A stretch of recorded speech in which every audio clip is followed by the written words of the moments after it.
Empologoma ya Yuda Kristo Yesu yeebazibwe kansere nga ffenna tuli bulungi era nga tweyagala masanakazi ge mannya munnange leero njagadde njogere ku linnya Yezu ne Yesu.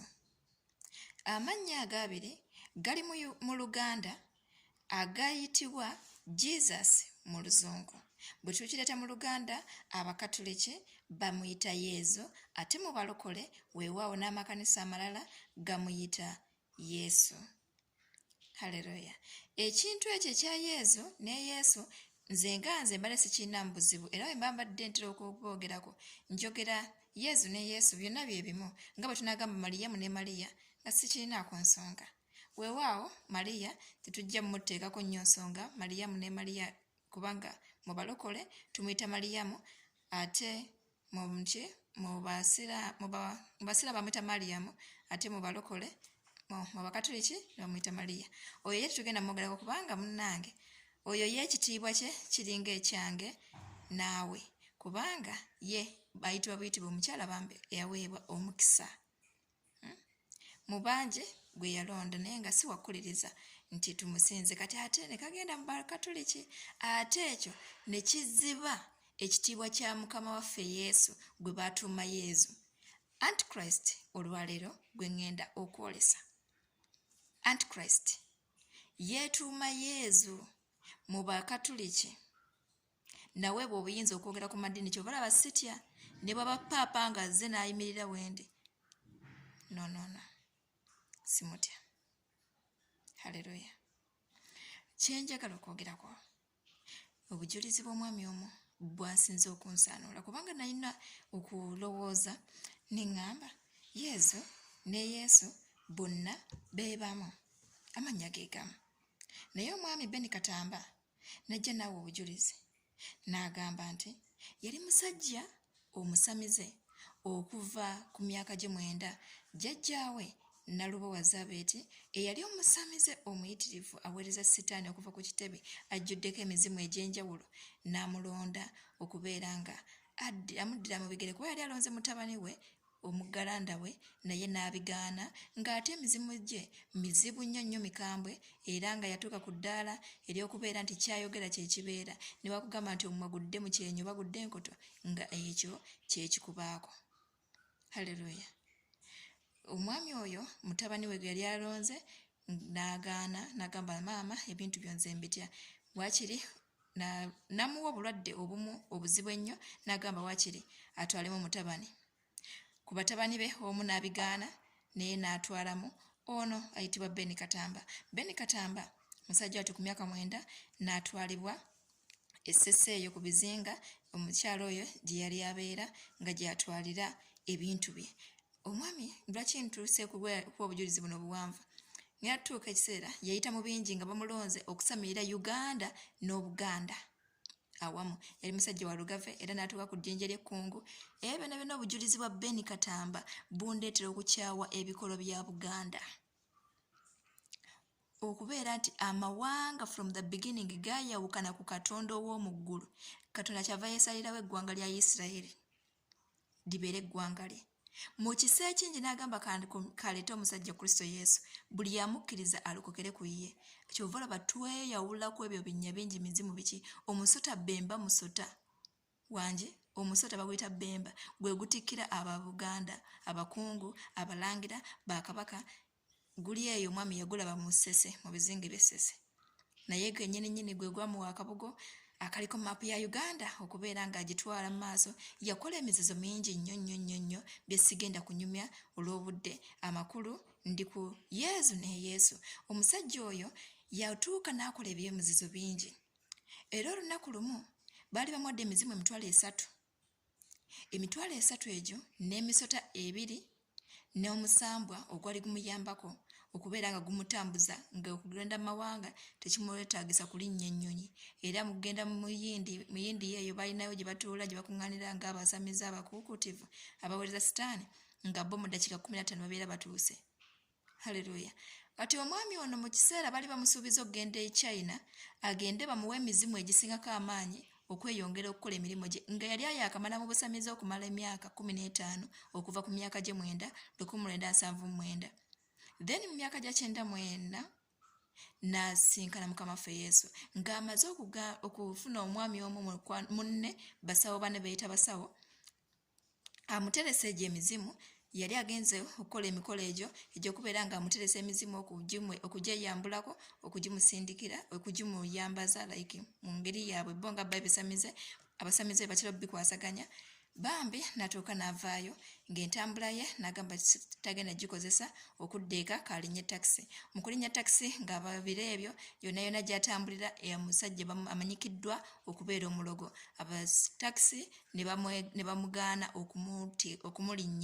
okumutwalako yalinnya takisi emu n'atuula mu takisi batakisi kondakita n'abamu ne bagivaamu olw'omusajja oyo yali atiibwa n'abeerawo ng'alinze bajje bamutwale bagende naye nga baamuleseemu yekka kubanga baamutya kati n'afuna ekinyiizo n'agamba kati bano olwa takisi zonna ziganya okuntwala kye ŋŋenda okukola ŋŋenda kusuuza accident abantu bonna ku luguudo luno abantu bonna bafe era yali akikola ng'akisobola ng'akikola bulungi nnyo nti ye ne bw'alaba omuntu ng'awulira amukwatiddwa obujja biki nga ye kyakusuubira kyakwagazisa kukutta oba bintu by'abalokola ate yali nnyo akola nnyo mu balokole ng'abalokole abo mu kusaba kwabwe kuziyiza ebintu byabwe kuziyiza emirimu gyabwe era nga baba balinako obuzibu bungi nga waakiri bwe biba nga ki akikola oba ladde oba ki akikukozesa okulaba ng'akuzikiriza naye byali by'amaanyi mukama bw'aba akuyambye ng'oli musabye omutuufu omulungi nga akutaasa kati mukama waffe Yesu mu kaseera ako bambi n'amusisinkana nga ali stranded talaba takisi egenda mutwalako abantu bonna bamumanyi oyo musajja mulogo musimuki mubi nnyo muyitirivu haleluya yatuuka n'ava mu takisi n'atambula n'atuuka ku muti mu kifo ekimu wali omuti gw'amasannyalaze bwe yatuuka awo ng'alimiridde yeebuuza ekyokuddako ekyokuzzaako awo nno we yalabira emmotoka yalabanga emmotoka ey'amataala nga gaaka naye n'atalaba nga ate gano tegakyali si mmotoka ng'alaba yaka kintu kyaka kiringa amataala g'emmotoka ne gabeera nga gayambuka waggulu like that mu mbeera efaanako bw'etyo n'agamba ye biki bino nga kwegamba embeera yali awo bambi nga tagitegeera bulungi mu kaseera ako yatuuka n'alaba ng'ekibadde ettaala alaba nga muvuddemu yali musajja azze namutuukirira ng'alina amaaso agaaka gavaamu omuliro ng'atiisa kati ono beni katambula embeera ye yali musajja eyeepanka eyeewaanisa emizimu gye ne sitaani lusifa n'agamba nti nze ndi musajja muzibu nnyo njagazaaki naweebwa obuyinza kuva wa lusifa okusamirira Buganda ne Uganda yonna bitya ngenda kulaga kyenyinza okukola n'agamba kati kayite emisota gye kubanga emisota gye yali akola bukozi bwati pa ng'emisota gijja naye kwolwo yagiyita ne gigaana okujja n'abako kyonna kyakola ne gigaana okujja gimuyambe okulwanyisa omusajja oyo yali amusinkanye naye nga yali mukama waffe Yesu eyamusinkana naye yasooka n'amubuuza ate gwani antuukiridde weeyita ndinnya kigguli weeyita omusajja teyayogera mukama waffe Yesu teyamugamba kigambo kyonna naye yagenda okulaba nga waliwo ekintu ekyekewekiti ekya yero ekimwetimba n'erinnya ne lijja yagenda okulaba nga okulibwako Yesu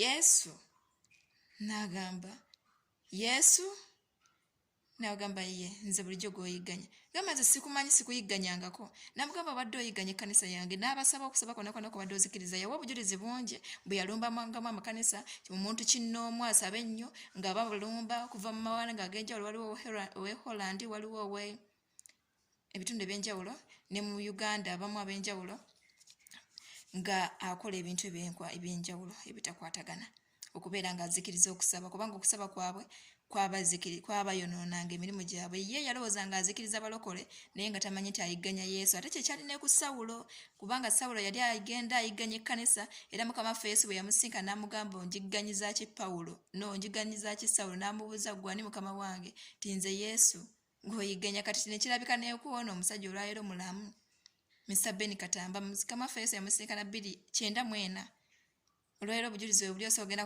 ku YouTube n'obusaakinga nze nje kuleetawo ekigambo Yezu ekigambo Yesu niŋŋamba waawo nali n'endowooza egamba nti Yezu ne Yesu kye kimu, naye kino ekyamwetimba Yesu ate gwayigganya. Mu kaseera ako bambi Yesu yamukwata ku maaso bwati kubanga liri tasobola mutunula mu maaso straight. Ekitabo ky'okubikula kitulaga nti mu Yokaana yalaba omusajja ng'amaaso ge ennimi za muliro, noono naye yennyini yamulaba. Bingi banaye ng'ogenzeyo n'obiwakinga gwenga gwena ddata osobola ogendayo n'obiwakinga oba n'obiwuliriza bulungi. Omwami oyo Mukama waffe Yesu n'amukwatako ku maaso. Mu kumukwatako ku maaso yali atutte mwoyo we n'amwambula mu mubiri mu kaseera ako kye bayita okufa. Yagenda okulaba nga bw'amutunuulira bw'atyo mu maaso, musajja wa mukwano, musajja mulungi nnyo si y'oli ow'entiisa. N'amugamba tunuulira emabega. Yagenda okulaba ye nga yeeraba wali yeebase n'agamba ekyo kimuyita okufa. N'agamba kati afudde naye ng'awulira omukwano bakonekitinze bakwataganye naye nga biri yayise emizimu yayise biki okumuyamba okumulwanirira ono omusajja alina amaanyi agasukka ku gage. Abiganye n'amutwalako eyo mu bwakabaka obw'omu ggulu n'amulambuza ebifo ebimu ye kyeyasooka okutegeera ng'ekyentiisa naye okutuuka eri nga bamugamba yalabayo ebitundu eby'enjawulo, yalaba musaayi, yalaba ekigere, walabye amaaso, walabye amatu, n'agamba atebeka nti kino kiki. N'agamba eyo spare parts eri abalokole baba basaba mu kaseera ak'okuwonya omuntu nti kino kirwadde Mukama omponye, walaba bwe kiwonyezebwa baba bamuwadde spare part okuva mu bwakabaka obw'omu ggulu. Mu mbeera eyo spare parts waffe ali mu ggulu. Kale gwe omulwadde yita Mukama waffe mu Kristo Yesu spare part w'olwekyo ekitundu ekirwadde ajjanjaba. Weewaawo tulaba nti abasawo batujjanjaba mu mbeera eno bwete, naye mu mbeera ey'omwoyo okuwonyezebwa kwa Mukama, kubanga neekusasola okujjanjaba ne bitabaako kibaawo. Naye Mukama waffe Yesu yajjanjaba mu ngeri ey'enjawulo, naye nga Abakatoliki baganda bange mukkiriza Kristo Yesu kubanga Yezu ye Antichrist. Kyova olaba mumuteeka nnyo mu bibumbe ate ne ekitiibwa kye ne mukikendeeza ne musitula ekya Bikira Mariya. Oba obuzibu obuli awo Antichrist obulimba. Bannange tukkiriza Kristo Yesu tulokoke. Erinnya Yesu lye linnya erisinga amannya gonna. Kristo Yesu nga bw'ali omulamu mbagala nnyo mu linnya lya Mukama waffe Yesu omulungi.